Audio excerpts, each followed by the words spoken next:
Hola, soy Fray Sergio Serrano y estás escuchando el podcast La Biblia en un año, donde escuchamos la voz de Dios y vivimos la vida a través del lente de las Escrituras. El podcast de la Biblia es presentado por Ascension. Usando la cronología de la Biblia de Great Adventure, leeremos desde Génesis hasta Apocalipsis, descubriendo cómo se desarrolla la historia de salvación y cómo encajamos en esa historia hoy. ¡Wow! ¡Qué historia la que hemos tenido estos días! Maravillosa, fascinante. Nos dimos cuenta cómo Judas ha entrado en un conflicto bastante fuerte. Ha hecho una guerra, pero increíble. Ha atacado distintas poblaciones y todo empieza por culpa de los habitantes de Jope, que están en un problema grande. Y vemos cómo muchos de los problemas a veces empiezan por la idolatría. Cuando empezamos a adorar a otros dioses que no son el Dios verdadero. Este momento vemos celebraciones interesantes como la fiesta de las semanas, que también llamada de Pentecostés, que se celebraba 7 semanas después de la Pascua. Y esto lo hemos venido leyendo desde el Éxodo 34, lo vimos en Levítico 23, lo vimos en Deuteronomio 16 y aquí se nos hace una breve mención. Pero hay algo que vale la pena recordar en esta lectura del día de hoy, es que algunos tienen debajo de sus ropas ídolos de Yamnia. Y esto sí que es un pecado grave para la ley de Dios. En Deuteronomio leíamos que es un pecado grave el andar con todos estos elementos de idolatría. Y hoy vemos otra cara de la moneda en Judas, quien, después de asesinar a miles de hombres que estaban en la fortaleza, se mantiene firme a lo que le dice Yahvé y para celebrar el Sabbat. Después de eso, decide recoger los muertos y darles entierro. Y se da cuenta de que muchos de sus hermanos escondían ídolos debajo de sus ropas. ¡Wow! Sin embargo, él manda a ofrecer un sacrificio por todos aquellos que habían caído en idolatría. Y pienso que ahí está la gran enseñanza para nosotros hoy. Si vemos que alguien está perdido, o que murió en pecado, o que va por mal camino, más que criticarlos, más que hacer cualquier cosa, ¿por qué no orar por ellos? Y pedirle al Señor que los ayude a caminar en la obediencia a su ley, a sus mandatos, para que ellos también puedan dar frutos y gocen de la resurrección que está prometida para todos, en vez de ponerlos a un lado o de rechazarlos del todo. Que todos los que han caído en idolatrías, en vicios, en problemas, hoy se sientan apoyados por nuestras oraciones, y por ello dedicamos este programa de hoy, que hemos llegado a leer este segundo capítulo de Macabeos. En el capítulo 13 también leeremos Sabiduría, capítulo 15 y 16, Proverbios, capítulo 25, versos 15 al 17. Este es el día 310. Empecemos.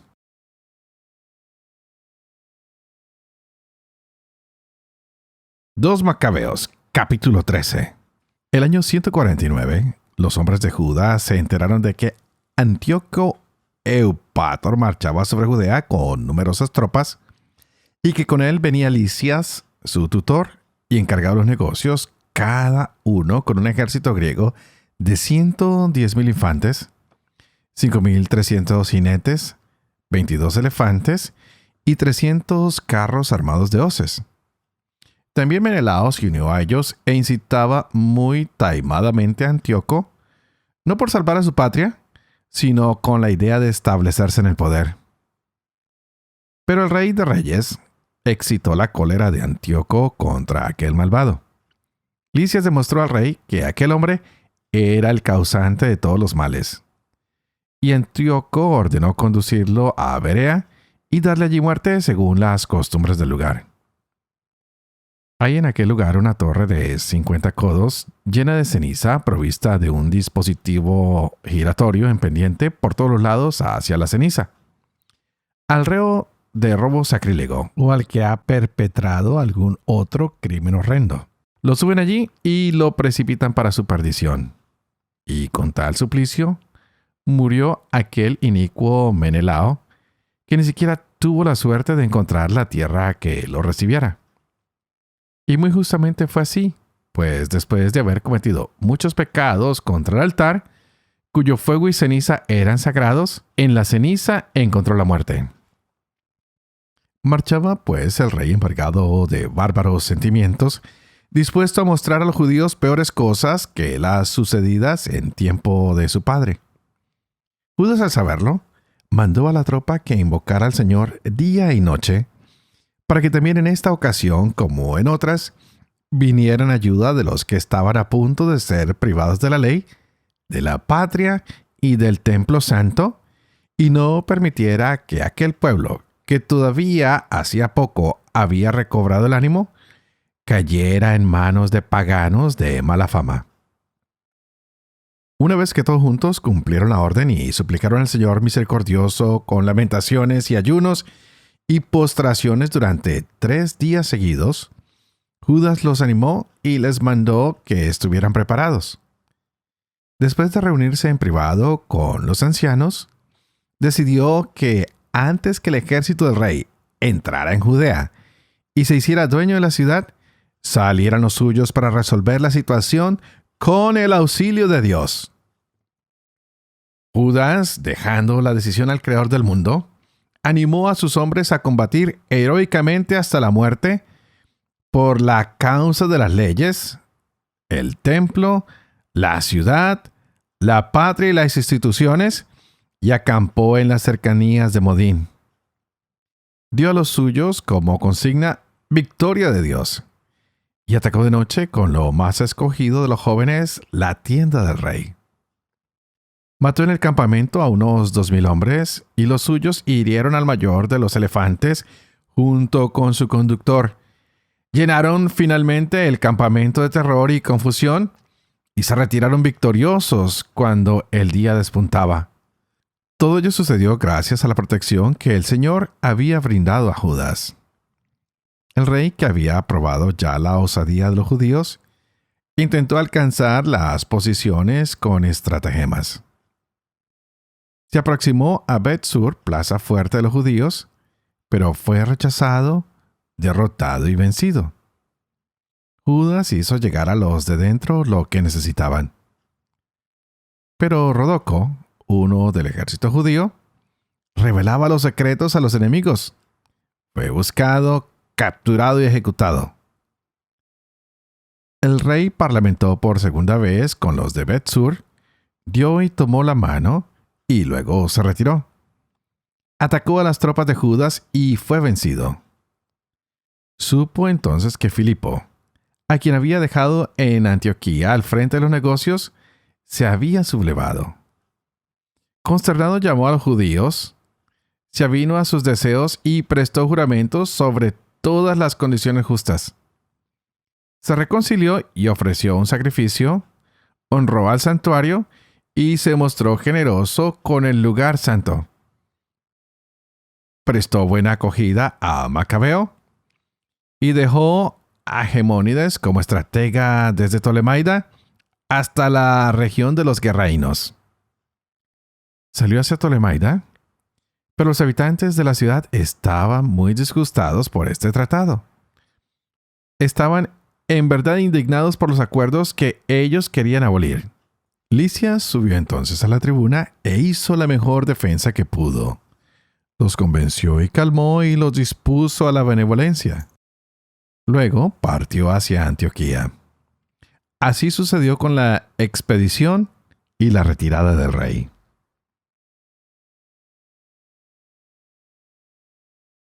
Sabiduría, capítulo 15. Pero tú, Dios nuestro, eres bueno y fiel. Eres paciente y todo lo gobiernas con misericordia. Aunque pequemos, somos tuyos, pues reconocemos tu poder, pero no pecaremos, porque sabemos que te pertenecemos. Conocerte a ti es justicia consumada, y reconocer tu poder es la raíz de la inmortalidad. No nos confundieron las malas artes de invención humana, ni el trabajo estéril de los pintores, figuras plasmadas en colores variados, cuya contemplación despierta la pasión de los insensatos, que codician la figura inanimada de una imagen muerta. Son amigos del mal y dignos de tales esperanzas quienes las crean, quienes las codician y quienes las adoran. Un alfarero amasa laboriosamente la tierra blanda y modela diversos cacharros para nuestro uso. De la misma arcilla vuelve a modelar indistintamente vasijas destinadas a usos nobles e innobles. El alfarero es quien decide la distinta utilidad de cada una. Luego, malgastando energías, modela un dios falso de la misma arcilla, el que poco antes nació de la tierra y habrá de volver pronto allí de donde fue sacado, cuando le reclamen la deuda de la vida. Pero no le preocupa que ha de morir, ni que tiene una vida efímera, sino que compite con orfebres y plateros, imita a los que forjan el bronce y presume de modelar falsificaciones. Su corazón es ceniza, su esperanza más vulgar que la tierra, su vida más despreciable que el barro, porque desconoce al que lo modeló, al que le infundió un alma activa y le insufló un aliento vital. Piensa que nuestra existencia es un juego, y la vida un mercado concurrido diciendo, hay que sacar partido de donde sea, incluso del mal. Pero más que nadie sabe que peca al fabricar con material terreno frágiles vasijas y estatuas de ídolos.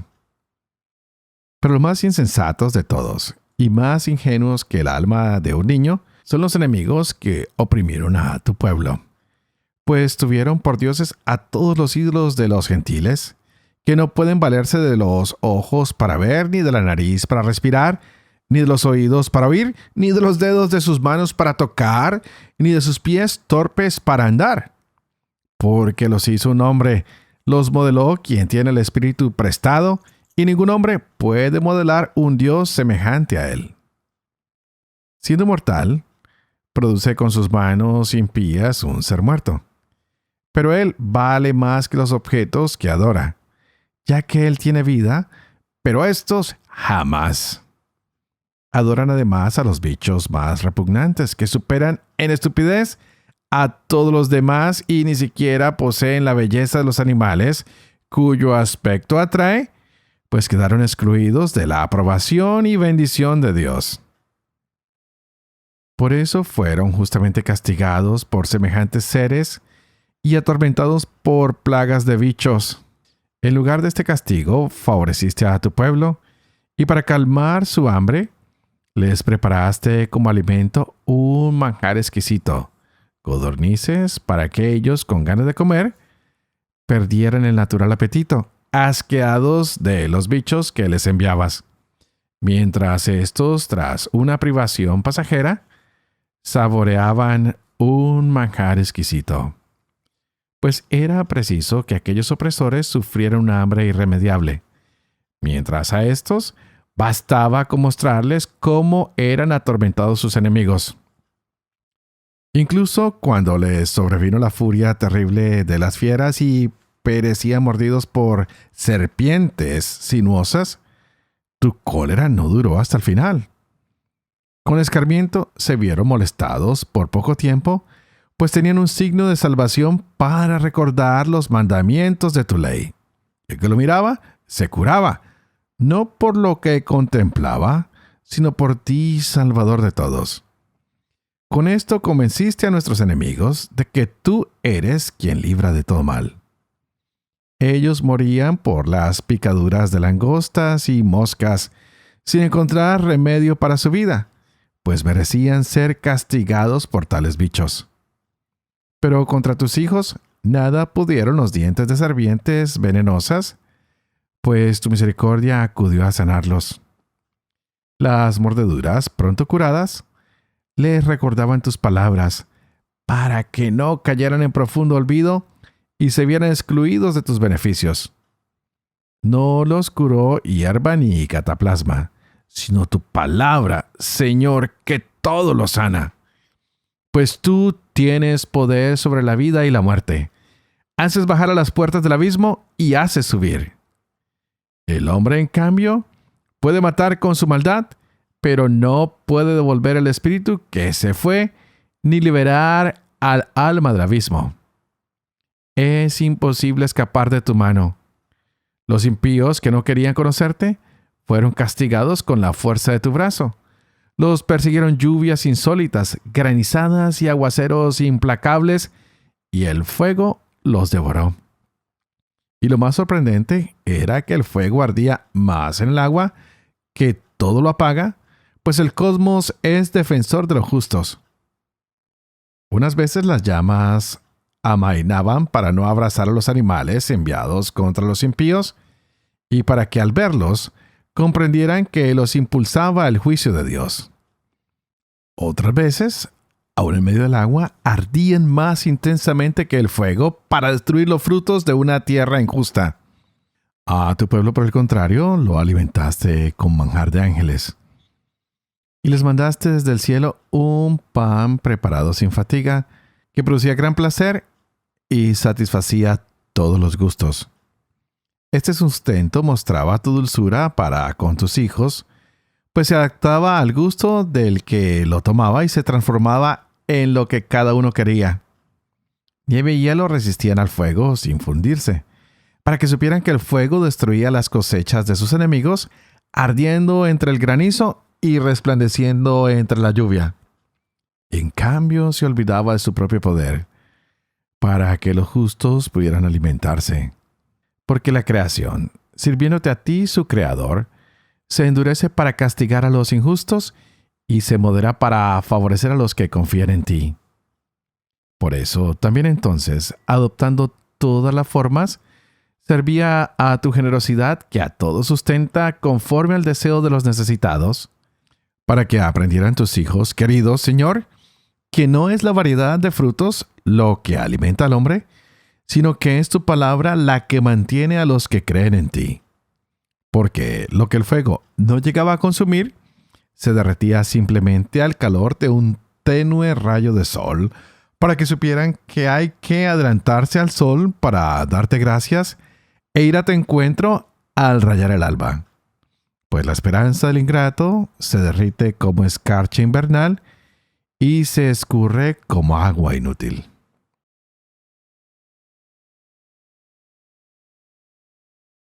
Proverbios capítulo 25, versos 15 al 17. La paciencia persuade al gobernante. Una lengua suave quebranta los huesos. Si encuentras miel, come lo necesario, no sea que te empalagues y la vomites. No entres a menudo en casa del vecino, no sea que se harte y te aborrezca.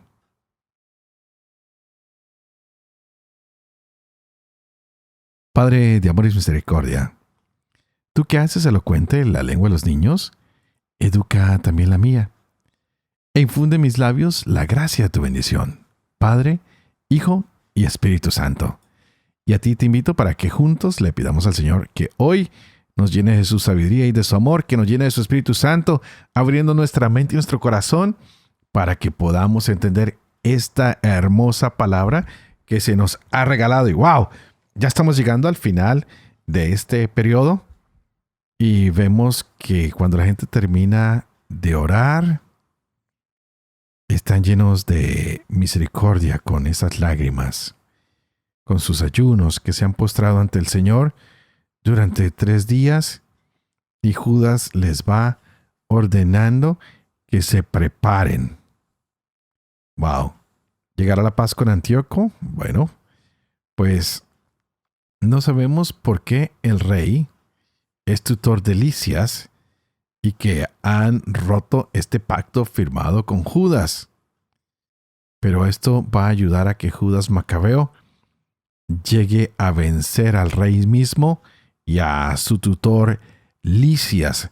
Así que el prestigio de Judas estalla aún más grande. Y Menelao no puede salir vencedor. Todo se le ha truncado. Y ahora, como traidor, recibe la muerte dentro de la ley. ¿Pero de qué ley es de la que se habla aquí? La del talión, ojo por ojo y diente por diente. El que mucho mal ha causado, pues ahora morirá de una manera peor. Y es así como vemos esta ley tomando acción en ese tiempo. Algo para recobrar de este capítulo que vale la pena es que Judas siempre está consultando con el consejo de ancianos para saber cuál es la mejor decisión. En otras palabras, parece que ya hay democracia. Otra cosa para resaltar es que antes de los combates siempre hay oración. Y en esta oración siempre se pide que el Señor los ayude, que los anime, que los motive. Y siempre sea la lucha para mantener la religión, para sostener la ciudad, es decir, la ley, el templo y el pueblo. Siempre los tres elementos que tenemos que rescatar de aquí. Y están siempre en pro de defenderlos, incluso hasta el punto de entregar su vida. ¿Estás tú cumpliendo la ley de Dios? ¿Estás respetando tu templo, tu lugar especial donde oras al Señor, tu común unidad, la patria, tu vecindario, tu ciudad, tu pueblo? ¿O tú lo estás destruyendo? Y no olvidemos, este ejército fue convocado a un ayuno y a una oración delante de Dios. Y de esta manera ellos reciben la ayuda del cielo, la ayuda de Dios. ¿Estás ayunando tú? ¿Estás orando? Porque a veces pedimos y se nos olvida también dar la honra, la reverencia a ese Dios misericordioso y grande que tenemos. También, si pasamos rápidamente al libro de la sabiduría, que quisiera recalcar varias cosas allí, nos están hablando de la idolatría, de estas imágenes creadas por hombres. Y tenemos que recordar que nosotros vivimos rectamente, no al seguir todas estas idolatrías y filosofías que se nos ofrecen hoy, puntos de vista diferentes. ¿Dónde está la rectitud? Consiste en conocer a Dios, en reconocer que Él es el punto de partida para nuestra salvación, para poder vivir con Él eternamente. ¿Y cómo tenemos esta experiencia de Dios? Pues a través de la bondad, a través de la fidelidad, a través de la paciencia, a través de su misericordia. Por eso a nosotros se nos propone siempre tener una justicia perfecta, es decir, ser bondadoso con todos, fiel con todos, paciente con todos y misericordioso con todos, como lo es Dios, quien no vino a oprimirnos, sino a hacernos libres, porque Él quiere que tengamos una experiencia de Dios mismo. ¿Y cómo es Dios? Es bueno, es fiel, es paciente, es misericordioso, es amoroso, es nuestra fuerza. En cambio, los ídolos de barro siempre se están pintando, se están coloreando, o los de madera, y nos damos cuenta que estos ídolos tienen un creador. En cambio, nuestro Dios es el que ha creado todo lo que existe, todo lo que hay. Él, en el Génesis, nos creó y nos hizo parte de su creación. Pero lo más lindo es que nos hizo a su imagen y semejanza, para que cuando la gente vea nuestras obras, vea la bondad de Dios. Para que cuando la gente vea nuestras obras, vea la fidelidad de Dios. Para que cuando la gente nos vea, vean la paciencia de Dios. Para que cuando la gente nos vea, vean la misericordia de Dios. Hoy los animales han sido divinizados, tanto en imágenes como a veces incluso en nuestros propios hogares. Los tratamos mejor que ni a los humanos. Somos más buenos, bondadosos, fieles, pacientes y misericordiosos con los animales que con nuestros hijos, nuestra esposa, nuestro esposo, nuestros padres, nuestros vecinos, nuestros amigos, con el mendigo, con la viuda, con el huérfano, con los enfermos, con los presos, con los que pasan hambre, con los que están desnudos. No estoy diciendo que no queramos los animales. Yo soy primer defensor de los animales. Los amo, pero no podemos divinizarlos y quitar el puesto de los hombres. Y bueno, Esto creo que es bastante decir para el día de hoy.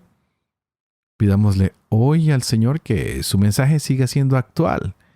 Y así como Moisés se elevó la serpiente en el desierto, hoy que al mirar a ese Cristo que se levantó por nuestros pecados y al mirarlo a Él y solo a Él, podamos encontrar la salvación para nuestras vidas. Digámosle, Señor, tal vez hemos retirado nuestros ojos de ti, pero hoy volvemos a ponerlos en ti. Que no los pongamos en las cosas de naturaleza o en imágenes que hemos creado nosotros mismos, sino que tú seas la imagen en cada uno de nosotros. Que podamos encontrar tu imagen en el pobre, en el triste, en el necesitado, en el mendigo, en el que viene buscando ayuda, en el inmigrante, en el que sigue buscando paz, consuelo y tal vez un buen trabajo. Así que, antes de despedirme, por favor, oren por mí, así como yo oro por ustedes. Pídanle al Señor que me ayude a ser fiel para llegar felizmente al final de este podcast. Ya hoy es el día 310. Estamos 55 capítulos por terminar la lectura de la Biblia. Por favor, pídanle al Señor que me ayude a enseñar siempre la verdad y sobre todo que yo pueda cumplir lo que he enseñado. Y que la bendición de Dios Todopoderoso, que es Padre, Hijo y Espíritu Santo, descienda sobre cada uno de ustedes y los acompañe siempre. Que Dios los bendiga.